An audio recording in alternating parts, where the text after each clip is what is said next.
Hello everyone, स्वागत है आपका पाठशाला ऋषिकेश के यूट्यूब चैनल पर। आज हम शुरू कर रहे हैं अपना एसएससी जीडी के लिए जो हमने मॉक टेस्ट, जो भी प्रीवियस ईयर के मॉक टेस्ट हैं वो पूरे के पूरे सॉल्व करते हैं। कोई भी क्वेश्चन अपनी तरफ से नहीं डालते हैं ताकि बच्चों को ये वाली वाइब ना आए कि यार मास्टर तो अपने क्वेश्चन लेके आता है और वही करता है। वही क्वेश्चन बिना पेन चलाए हुए कर देते हैं मास्टर। एक एक क्वेश्चन नहीं ला रहे हैं, हम पूरा का पूरा पेपर सॉल्व करेंगे आपके सामने और आपको बताएंगे कि क्या अप्रोच हो सकती है जिससे आप मैथ्स के क्वेश्चंस को जल्दी कर सकें। अगर आपको हमारे जो ये सेशन है पसंद आ रहे हैं तो लाइक जरूर कीजिए, और किस तरह के क्वेश्चंस आप चाहते हैं, क्या आपके सजेशन है, वो हम तक जरूर पहुंचाइए। चलिए शुरुआत करते हैं अपने पहले क्वेश्चन से, जो कि इस तरह से। हाँ, और अगर आप ये पूछ रहे हैं कि कौन से मॉक टेस्ट हैं, क्या ये हम पहले कर सकते हैं, बिल्कुल आप ये मॉक टेस्ट पहले कर सकते हैं। ये आपको हमारे टेलीग्राम चैनल पाठशाला ऋषिकेश पे अवेलेबल हो जाएगा। वहां पे आप ज्वाइन हो जाओ और वहां पे जाके आप देख सकते हैं कि आज जो भी मॉक आज के दिन मॉर्निंग में आया होगा उसका शाम को सोल्यूशन हम यूट्यूब पर कर रहे हैं। सारे के सारे एसएससी जीडी के प्रीवियस ईयर हैं। हम पिछले 5 बार के एसएससी जीडी के मॉक टेस्ट, बोले तो प्रीवियस ईयर पेपर को यहाँ पर सॉल्व कर रहे हैं। चलिए शुरुआत करते हैं। पहला क्वेश्चन कुछ इस तरह से है। सवाल में आपसे कह रहा है कि A is 4 time better craftsman than A B, both of them together can complete a piece of work in इतना डेज। ठीक है जी। तो यहां से हमें समझ में आ रहा है कि ए बेहतर है बी से। कितना बेहतर है? 4 गुना बेहतर है, ऐसा दिया हुआ है। और दोनों मिलके काम को इतने दिनों में कंप्लीट कर लेते हैं। तो आप अगर ऑब्जर्व करेंगे कि आप बोलेंगे अरे सर आपने तो पेन चला दिया। अरे समझ तो लो, बिना पेन चलाए हुए करोगे, मगर पहले आप समझ लें कि करना क्या है। अब मैं कर दूंगा फिर बाद में बताऊंगा तो मजा नहीं आएगा। अगला क्वेश्चन आपके लिए इसी तरह से होगा, है ना। एफिशिएंसी का रेशो दिया हुआ है दोनों की। मतलब बी अगर एक समोसा खाता है तो ए खाएगा भैया 4 समोसे। आपने कहा ठीक है जी, ये वाली बात हमें समझ में आ रही है। क्वेश्चन में कह रहा है कि दोनों मिलकर एक काम को अगर दोनों साथ में करें, बोले तो बोथ कहा जा रहा है, तो भैया दोनों मिलके 5 समोसे खाएंगे। और दोनों के मिलके डेज दे दिए गए हैं, टाइम दे दिया गया है 84/15 डेज लेते हैं। आपने कहा ठीक है सर। इसका ये मतलब हो गया कि ए और बी मिलके 5 समोसे खाते हैं और 84/15 दिनों तक ऐसा करते हैं। तो टोटल जो समोसे वो खा लेंगे, टोटल वर्क जिसे हम कह लेते हैं, वो हो जाएगा 84/15 इंटू 5। 5 से ये कट गया 3 बार, 3 से ये कट गया 28। मतलब टोटल वर्क जो आ गया 28 आ गया। अब इस 28 काम को किसने पूरा करना है? ए ने अकेले पूरा करना है। तो 4 समोसे एक दिन में खाता है, 28 समोसे खाने में कितने दिन लेगा? 7 दिन लेगा। सपोज बी के पूछ लेता, एक दिन में एक समोसे खाता है, टोटल 28 समोसे खाने हैं, कितने दिन लेगा? 28 लेगा। लेकिन सवाल में क्योंकि ए के पूछा जा रहा है तो आपका आंसर हो जाएगा बी। इतनी बात क्लियर हो गई। अब एक क्वेश्चन इसी तरह का आप कर सकते हैं, बगल में लिखा हुआ है। आपके लिए मैं कर देता हूं और बिना पेन चलाए हुए अब ये वाला सवाल करूंगा। वैसे तो जितने भी क्वेश्चन हम आपको बगल में देंगे, एक सवाल यहां करना है लेफ्ट हैंड साइड में, और दूसरा राइट हैंड साइड में जो ये सवाल है ये आप बिना पेन चलाए हुए कर पाओगे। इसमें कह रहा है ए और बी 3 दिनों में 3 गुना बेहतर है। ठीक है जी। दोनों मिलकर काम को 15 दिनों में करते हैं। 3 गुना बेहतर है मतलब ये 3 होगा, ये 1 होगा, दोनों मिलके 4 समोसे खाएंगे। 15 दिनों में दोनों खा लेते हैं, तो 15 चौके 60 समोसे हो गए। आपसे पूछ रहा है ए अकेले कितने दिनों में काम पूरा करेगा। तो मतलब टोटल जो वर्क हो गया 15 चौके 60, 60 समोसे खाने और 3 के हिसाब से ए खाएगा। तो 60 को 3 से डिवाइड करोगे, 20 दिन आंसर आ जाएगा। अब बताओ पेन चलाया क्या हमने इसमें? आपने बोला नहीं चलाया सर। हल्का सा तो आपको समझाने के लिए चला रहा हूं ना, वैसे चलाने की जरूरत नहीं है। तो आप पहले इस कॉन्सेप्ट को सही से समझ लें, तो यहां आप इजीली कर पाओगे क्वेश्चन। ठीक है। और अगले क्वेश्चन पे चलते हैं। अगला क्वेश्चन कह रहा है भैया एक समकोण त्रिभुज, बोले तो राइट एंगल ट्राइंगल का क्षेत्रफल एरिया बताना है आपको, जिसका आधार दे रखा है और आधार के संगत ऊंचाई दे रखी है। अब अगर आप ऑब्जर्व करोगे, अगर हम सपोज हम पेन चला ही नहीं रहे, हम कह रहे हैं कि वैसे ही करते हैं, तो राइट एंगल ट्राइंगल का जो एरिया होता है वो हाफ बेस इनटू हाइट होता है। बेस दिया हुआ है, हाइट दी हुई है, आधा करना है, तो 22 का आधा किया 11, 11 इंटू 15 किया 165, आंसर हो जाएगा। ठीक है ना?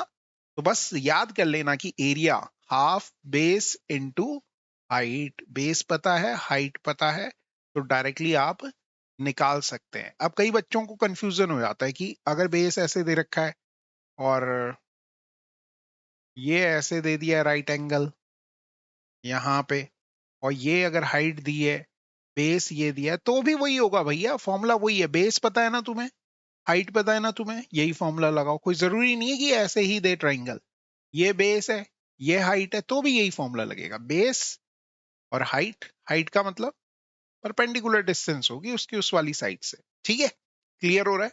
अगर ये क्वेश्चन समझ में आ गया तो एक क्वेश्चन आपके लिए बिना पेन चलाए हुए कर दो, बस इतना सा काम करना है बस, और कुछ बहुत ज्यादा नहीं। सिंप्लीफिकेशन के बहुत क्वेश्चंस आ रहे हैं, पेन नहीं चलाना है। मैंने देखा है कि आसान क्वेश्चंस हैं सिंप्लीफिकेशन के और बच्चे इनमें पेन चला दे रहे हैं। आदत डालो, पेन नहीं चलाओगे, मेरी कसम खाओ कि पेन नहीं चलाओगे, पर को कुछ ना हो रहा। ठीक है, कहां से शुरुआत करते हैं? स्मॉल ब्रैकेट से। तो यहां से सॉल्व करेंगे, 9 में से 1 गया, 8 आ गया, 8 चौकू 32 हो गया, 32 42 में से घट गया, मतलब 42 में से 32 घटा 10 आ गया, 10 का डबल कर दिया भैया 20 आ गया, 20 और 4 कितना हो गया? 24 हो गया, 24 तिया कर लिया भैया 72 हो गया, 72। बताओ पेन चलाने की जरूरत है क्या इस क्वेश्चन में? आपने कहा नहीं है सर। कौन कह देता है, कौन कह देता है कि पेन चलाना पड़ता है? नहीं चलाना पड़ता। ऐसे ही एक क्वेश्चन आपके लिए है, कमेंट करके जरूर बताना है ना जो भी आंसर आएगा, ताकि आपको भी कॉन्फिडेंस आए कि यार ठीक है जी, जो यहाँ कर रहे हैं मास्टर वही यहाँ किया जा सकता है, इजी है, टफ नहीं है गेम, इतना टफ नहीं है जितना लोग बना देते हैं। अगला क्वेश्चन भैया आपसे कह रहा है, एक बैग है जिसमें ब्लैक और व्हाइट कलर की गेंद है, बॉल्स हैं, 7:4 में है, और कह रहा है कि 44 सफेद गेंदें हैं, तो कुल गेंदों की संख्या बतानी है। अब क्योंकि आपसे वो कुल गेंदों की संख्या कहा जा रहा है, तो रेशियो इनका 7 और 4 था, इनका सम करोगे तो 11 आ रहा है।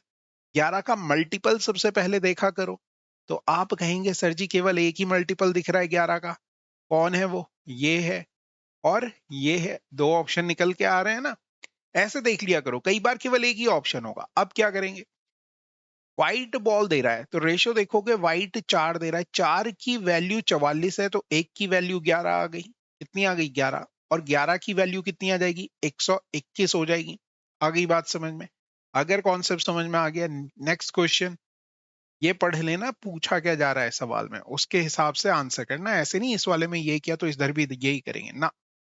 ठीक है, चलिए नेक्स्ट क्वेश्चन। 17 संख्याओं का एवरेज दे रखा है इतना, और हर नंबर में 6 से गुणा कर रहे हैं, मल्टीप्लाई कर रहे हैं 6 से, तो नया एवरेज क्या होगा ये आपसे पूछा जा रहा है। बहुत ही प्यारा सवाल है भैया। एवरेज का मतलब भंडारा हो रहा है, और भंडारे में अगर पूरी सबको बट रही है तो तुम्हें भी मिलेगी, ये याद रखना, कमी नहीं होती भंडारे में कभी। ठीक है, अब यहाँ पे वो 6 से गुणा कर रहा है, तो भैया एवरेज में भी 6 से गुणा कर दो। अगर 6 जोड़ रहा होता तो एवरेज में भी 6 जोड़ देना है, 6 से डिवाइड कर रहा होता तो एवरेज में भी 6 से डिवाइड कर देना है, 6 माइनस कर रहा होता तो एवरेज में से भी 6 माइनस कर लेना है आपने।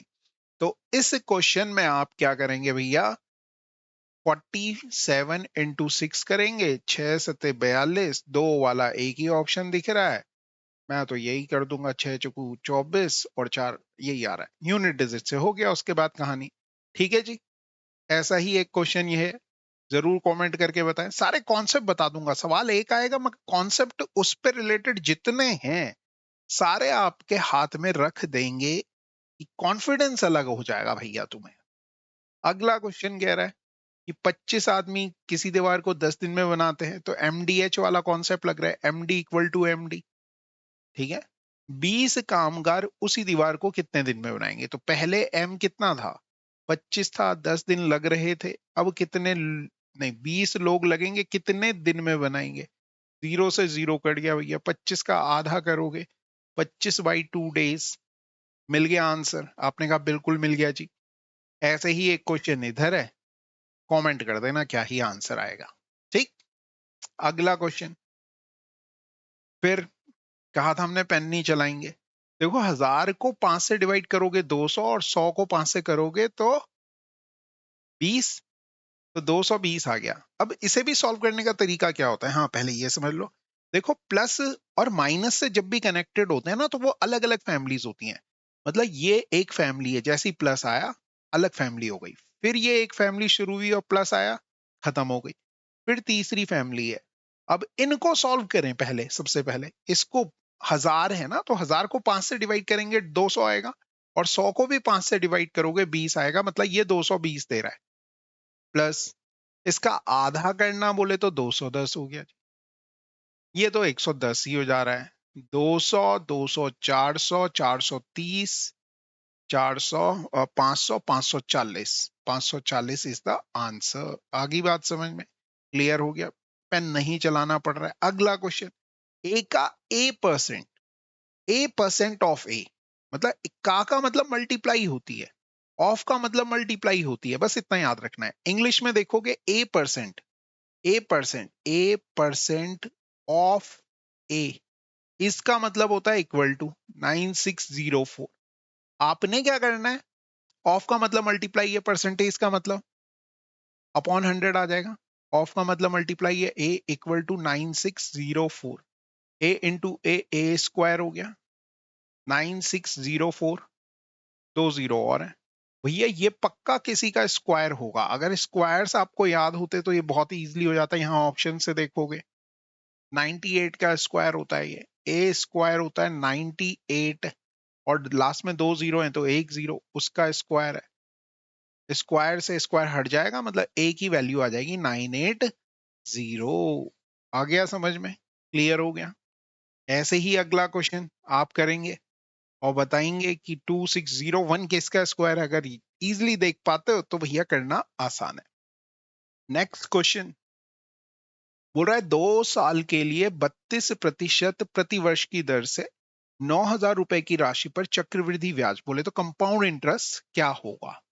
अब 1 साल का इंटरेस्ट 32% दे रखा है और 2 साल का कंपाउंड इंटरेस्ट बताना है आपको। तो टोटल चेंज लगा लेते हैं 2 साल के लिए कंपाउंड इंटरेस्ट के केस में, 32 प्लस 32 प्लस 32 गुणा गए 32 अपॉन 100। टोटल चेंज का फॉर्मूला पता है ना, A plus B plus A B upon 100, ये होता है टोटल चेंज। इसे रट्टा मार लेना भैया, कब लगेगा, 2 साल में लग जाता है ये। तो 32 32 64 तो यही हो गया, और 10.24 ये हो गया, 74.24 परसेंट निकालना है हमें किसका, 9000 का, इंटू 9000। ठीक है, अब देखोगे 9 चक्कू 36, 6 आना चाहिए। कितने ऑप्शन में है, एक ही ऑप्शन में है, आंसर हो जाएगा। ज्यादा कुछ करने की जरूरत पड़ी नहीं पड़ी। इतना सा काम नहीं कर सकते क्या, तो बोलेंगे बिल्कुल कर देंगे, कुछ भी टफ नहीं है। अगला क्वेश्चन देखो भैया, कौन सी संख्या 4, 7, 23 से विभाज्य है। तो ये 7, 23 देख के डरा मत करो, आसान की तरफ जाओ जो कि 4 है। ये देखो कि इन सब में से कौन सा नंबर 4 से डिवाइड होता है। 4 की डिविजिबिलिटी कहती है last 2 digit should be divisible by 4। तो लास्ट 2 डिजिट तो केवल इसी नंबर की डिवाइड हो रही है, यही आंसर हो जाएगा। कॉन्सेप्ट समझ में आया। ऐसे ही इसमें देखो भैया, कौन सा सबसे आसान लग रहा है, 9 से चेक करना आसान है तो पहले 9 से चेक करो, फिर 11 से करना, फिर नहीं होगा तो 19 से चेक करना। ठीक है, कमेंट करके जरूर बताना कि क्या ही आंसर आएगा। प्रैक्टिस भी हो रही है तुम्हारी, एक क्वेश्चन हमने किया, एक क्वेश्चन तुम करोगे, और फिर कॉन्फिडेंस देखो कैसे नहीं बढ़ता है।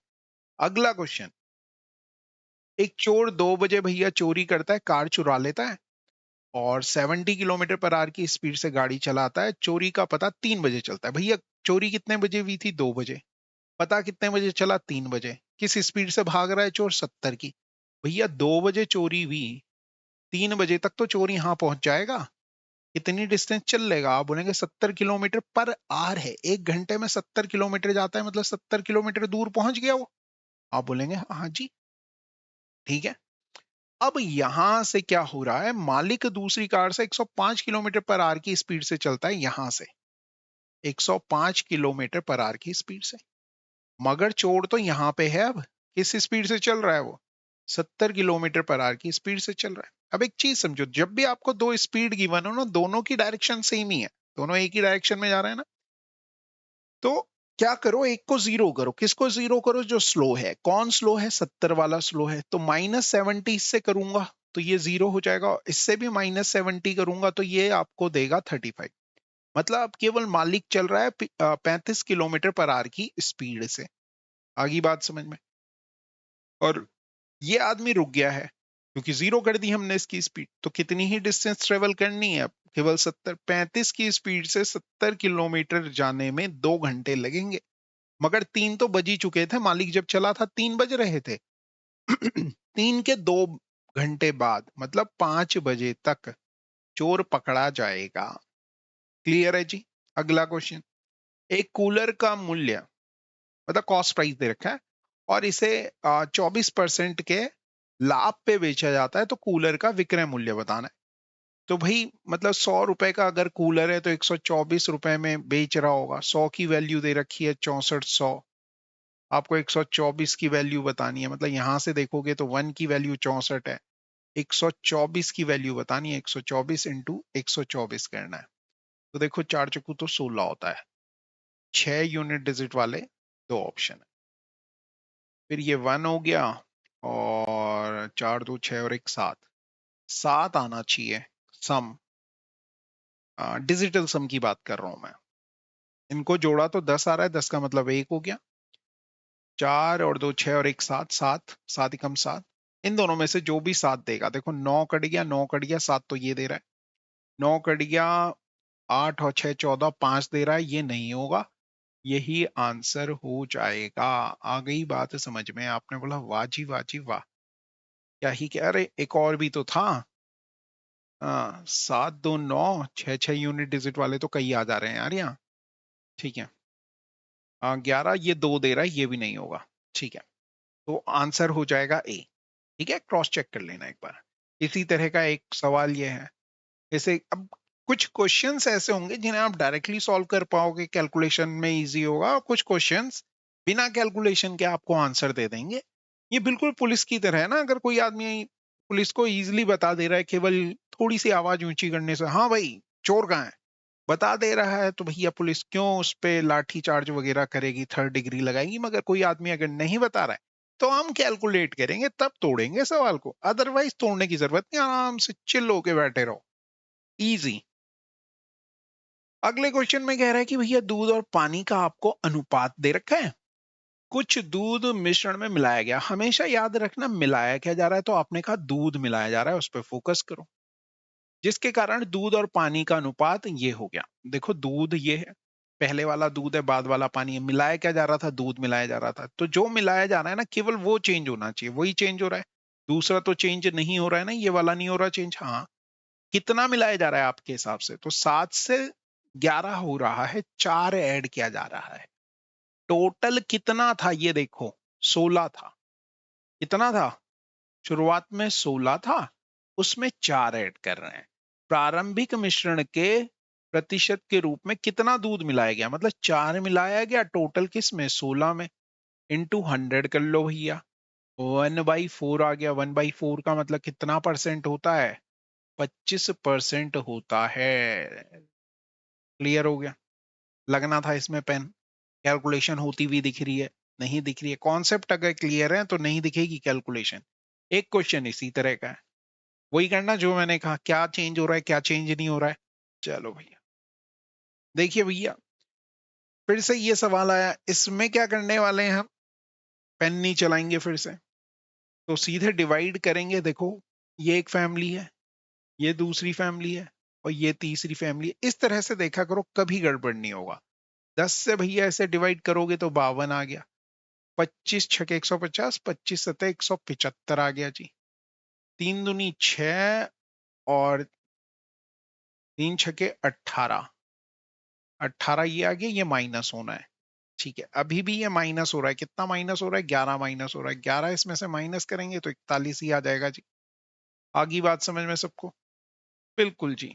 अगला क्वेश्चन, एक निश्चित राशि पर 10% की वार्षिक दर से 7 वर्ष और 8 वर्ष के लिए साधारण ब्याज के बीच का अंतर इतना है। ब्याज का अंतर कह रहा है। अब 7 साल के लिए 70 और 8 साल के लिए 80 के बीच का अंतर तो 10 ही प्रतिशत हुआ ना। 10% की वैल्यू आपको दे रखी है, ये सीधे सीधे अगर समझे तो 57, और आपसे 100% बोले तो धनराशि की बात कर रहा है, तो 570 रुपए हो जाएगी। क्लियर हो गया। अगला क्वेश्चन देखो भैया, यदि किसी वस्तु के लिए अंकित मूल्य और विक्रय मूल्य का अनुपात इतना है तो छूट प्रतिशत बतानी है। तो अंकित मूल्य मतलब 13 की चीज को 9 पे बेच रहे हो, कितने की छूट दे रहे हो? 4 की। कितने रुपए लगा के? 13 रुपए लगा के। तो 13 से 40 को करेंगे तो 13 तिया 39, एक एक डिवाइड नहीं होता, फिर जीरो लगेगा, तो यही आएगा 30.77, 32 नहीं जाएगा। ठीक है ना, तो आंसर आ गया। अगला क्वेश्चन भैया, अभिषेक अपने लैपटॉप की कीमत लागत मूल्य से 80% अधिक अंकित करता है, मतलब कॉस्ट प्राइस और मार्क प्राइस ले लेते हैं। 80% अधिक करता है मतलब 100 की चीज को 180 पे मार्क कर दिया। लव यू कौन किसको कह रहा है? कॉस्ट प्राइस और मार्क प्राइस को लव यू कह रहा है। ठीक है जी। वह अपने ग्राहक को अंकित मूल्य पर 25% की छूट देता है, मतलब 100 की चीज को कितने में बेचना चाह रहा है भाई? 75 में बेचना चाह रहा है। ये सेलिंग प्राइस हो गई। अब लव यू कौन किसको कह रहा है? मार्क्ड प्राइस सेलिंग प्राइस को लव यू कह रहा है। ठीक है ना, ये डायरेक्शन देखनी बहुत ज्यादा जरूरी है, कौन किसको लव यू कह रहा है। फिर आप क्या करेंगे? रेशो निकाल लेते हैं भैया। ये देखोगे तो 5:9 आ गया, और यहां देखोगे 25 से काट रहा हूं, 25 3 75, 25 चौके 100। लाभ प्रतिशत बताना है, तो यहां कर लेता हूं 4 से मल्टीप्लाई, और यहां कर लेता हूं 9 से मल्टीप्लाई। अब क्योंकि ये वाली वैल्यू दोनों जगह बराबर आ गई, घर वाले मान गए इनके, तो देखोगे तो 20 की चीज को 27 में बेच रहा है, जबकि मार्क कर रहा था 36 पे। कितने का प्रॉफिट ले रहा है भाई? 7 का प्रॉफिट ले रहा है। कितने रुपए लगा के ले रहा है? 20 रुपए लगा के ले रहा है, इंटू 100 कर लो, 20 पंजे 100, और ये आ जाएगा आपका 35%। ठीक है जी, क्लियर हो गया। बस इतना ही करेंगे। 20 सवाल हो गए, जो हमारे ऐसे सवाल हमने ले लिए जिनको हम बिना पेन चलाए हुए, लगभग बिना पेन चलाए हुए कर सकते हैं। तो आई होप आपको ये कॉन्सेप्ट समझ में आए हो। इसी तरह के और सेशन देखने के लिए बने रहिए पाठशाला ऋषिकेश के साथ, और कमेंट करके जरूर बताओ कि और किस तरह के क्वेश्चंस आप देखना चाहते हैं। बने रहिए, कल फिर मुलाकात होगी कुछ और नए क्वेश्चंस के साथ। Thank you, have a nice day.